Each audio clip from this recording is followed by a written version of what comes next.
All right, it is a few minutes past noon, so I'm going to get started. Thanks again for everyone joining me today to learn more about biking during a health crisis. This is the goDCgo Residential Services webinar, Stay Active and Stay Safe, Tips and Information on Cycling During the Health Crisis. So today we're going to cover all aspects of cycling in DC, from its growing bike culture and infrastructure to safety, the mobility options available in the district, and as the title suggests, we will take special care to discuss how to ride responsibly during a public health emergency. So what is goDCgo? For anyone who's joining one of our webinars for the first time, I thought I would give an introduction to who we are. goDCgo is an initiative of the District Department of Transportation, otherwise known as DDOT, that encourages the use of sustainable and alternative transportation options. So this is everything from biking, carpooling, buses, metro, scooters even. As the leading resource of transportation information and options, goDCgo helps commuters, residents, and visitors navigate the District of Columbia more efficiently and quickly. We aim to decrease traffic congestion, improve air quality, and create a better quality of life for DC residents. So we're going to take a few minutes to cover how bike commuting and bike culture in DC has grown over the past 20 years and what DC is doing to encourage further growth. So as you can see, we've come quite a long way since 2000. That was the year DC hosted its first Bike to Work Day. And in 2018, we reached our goal that was set in 2005 to get 5% of commute trips by bike. We now have a new goal to reach 10% commute trips by bike by 2032. Also in 2018, Capital Bike Share surpassed 20 million total trips, only 8 years after the system was introduced to the city. This next slide shows two maps of the bike infrastructure across the district. The first on the left is from 2005. So you can see how many bike lanes, trails, and cycle tracks DC had in 2005. And on the right is a map from 2015, 10 years later, with all of the other infrastructure that's been added across that span. It's obviously 2020, so there's even more infrastructure that exists today. WABA, the Washington Area Bicyclists Association, has a 20 by 20 campaign, which is a citywide effort to increase the pace of protected bike lane implementation and compel the district to build 20 new miles of protected bike lanes by the end of 2020. So we hope to see even more infrastructure in the near future. With that infrastructure, there are currently 30,000 people that commute daily by bike in DC. This is in part due to the expansion of bike lanes and trails in the city that makes it more accessible to more residents. But the growth of bike share has also helped encourage bike commuting. So Capital Bike Share has over 6,000 bikes and 500 stations system-wide. That's in DC, Virginia, and Maryland, and is continuously growing. So the growth of bike share means that if you don't have a bike of your own, you can still access one. In addition to Capital Bike Share, there are over 2,000 dockless bikes and 5,000 scooters in DC for use during normal operations. So now that we've talked a little bit about bike culture in DC, I want to see what kind of cyclist you all are. I'm going to give you all a few minutes to poll. Let me launch it. All right. So I should have launched the poll. I'll give you a minute or so to decide whether or not you are a strong and fearless cyclist, a confident cyclist, an interested cyclist, or perhaps more reluctant.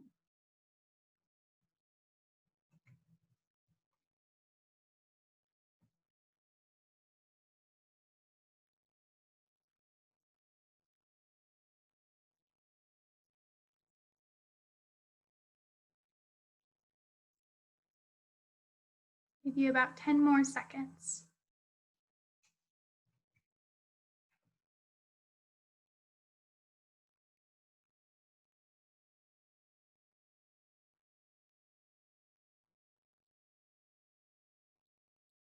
Okay, I'm going to end the poll and share the results. So as you can see, the majority of you all are interested, and a few of you are confident and a few are reluctant. We don't have any strong and fearless cyclists here today, and that's okay. This poll was based off of a paper from Portland about 15 years ago. It's a famous paper that broke down cyclists into 4 different types.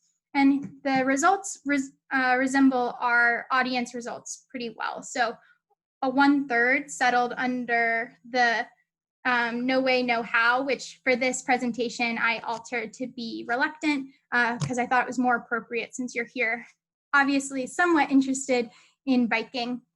And then the majority were interested, just like our webinar audience here today. But fortunately, DC is bike friendly for all levels, whether or not you are strong and fearless or confident, reluctant, or interested. So now that we've established what an incredible city DC is for cyclists, let's talk about cycling during a health crisis. As other transportation options dwindle across the city, a bike can help you complete essential trips to the grocery store and the pharmacy and to work if you're an essential worker. In fact, Capital Bike Share is offering free 30-day memberships to essential workers through May 31st. So that's about 2 more weeks. However, they've said they will revisit that deadline given the current situation. So you can email herobikes@lyft.com by May 31st if you're an essential worker to get that free membership. For those of you who said you were interested and reluctant riders, the riding during the health crisis is actually a perfect time to get comfortable on a bike while the roads are empty and the weather is getting nicer. And finally, cycling is a great way to exercise outside. And especially during a health crisis when you want to maintain that 6 feet of social distance. The World Health Organization recommends that adults get 150 minutes of moderate intensity physical activity every week, but that can be difficult when indoor gyms are closed and sidewalks are crowded. So moving into the bike lane or off onto less popular bike trails is a good way to get physical activity both during a health crisis and after. In addition to physical activity, there are benefits of cycling that come with that. So physical exercise has positive effects for your work, including increased productivity and decreased absenteeism. There's a study from the National Center for Health Statistics that found that physical activity is one of the few factors that have statistically significant effect on absenteeism. They found that physically fit employees, so whether that's you commuting to work or you getting your exercise maybe on bike before or after the workday, even when teleworking, physically fit employees are absent an average of 2 fewer days per year. And there's a lot of good reasons to be biking. Here are a few safety tips to keep in mind, especially if you are new to cycling. You should always ride with traffic when on a bike, opposed to against it when you're running. And it's important to keep your distance from parked car doors. So don't hug the edge of the road next to parked doors too closely so you aren't in danger of getting hit. It's also as important to follow traffic laws when riding a bike as it is when driving a car. So that's meaning stopping at stop signs as well as red lights. But it is cool to know that cyclists are allowed to go when traffic lights give pedestrians that head start. So when you are going in the same direction as a pedestrian light that turns green 3 to 7 seconds before the normal car traffic light goes, cyclists can follow that, which gives you enhanced visibility in front of cars when driving on roads. There are a few extra precautions that I'd encourage you to take when riding during the health crisis. Just as true as with every other activity during this time, you should avoid riding in groups. If you're riding for leisure and exercise and aren't tied to a work schedule, you can try riding at non-peak hours and along quieter roads. I know that in my neighborhood, The streets seem busiest right after work, around 5:30 before people sat down for dinner.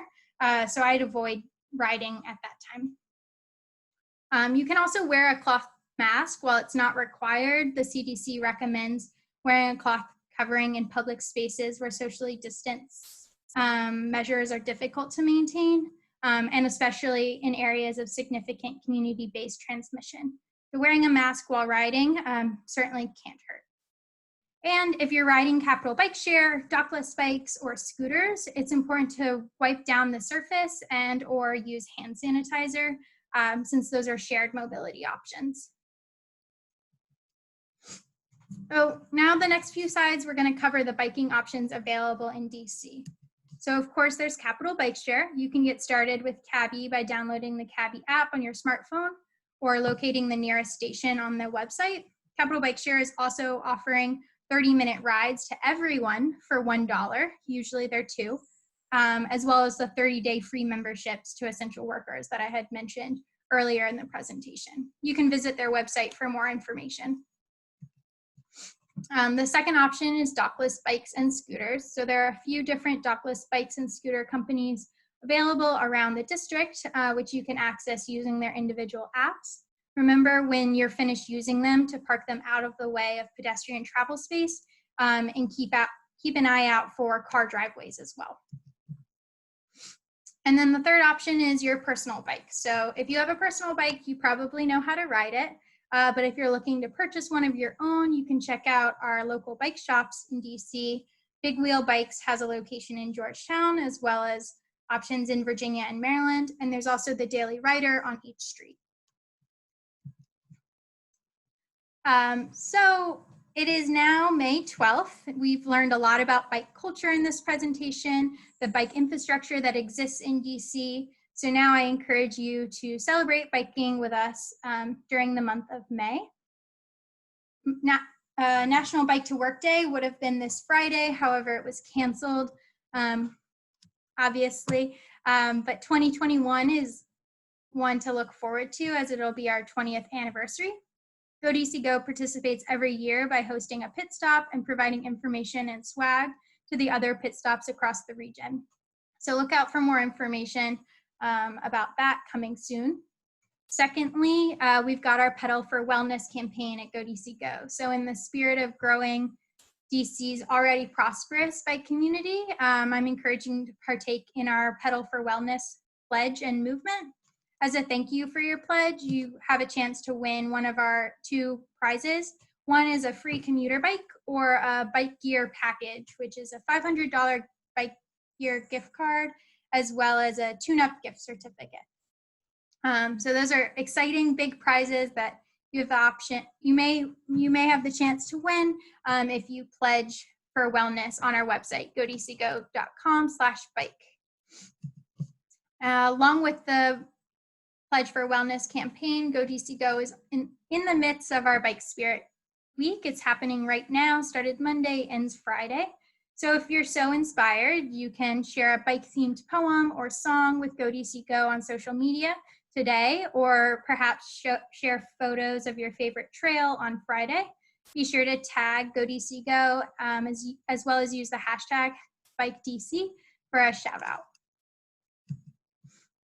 And finally, I've got some resources for us. goDCgo, I've mentioned our website a few times. We have goDCgo.com/bike, which has a list of bike trails, maps, apps, and tools for biking. So certainly check that out. WABA, the Washington Area Bicyclists Association, which I mentioned earlier for the 20 by 20 campaign, they also offer a variety of classes to help you learn safe riding principles and rules on the road and trail. I have there listed 2 webinars coming up in a few weeks, the how-to webinar Riding in Traffic, as well as the how-to webinar Trail Riding Basics. You can check out their website for more information and registration. Thirdly, there's DDOT. This is the best place for questions about DC bike laws and infrastructure, and they have other information about biking in DC. And finally, there's bikewashington.org, which provides more trail and route information in the DMV area, as well as washcycle.com, which advocates for better biking in DC. So that's all I have for you all today. I'm going to open up the floor for questions. You can either do it in the chat box or unmute yourself, and I'll be here for as long as we have questions. This is my contact information. If you don't have time to follow up right now, happy to hear from you by email.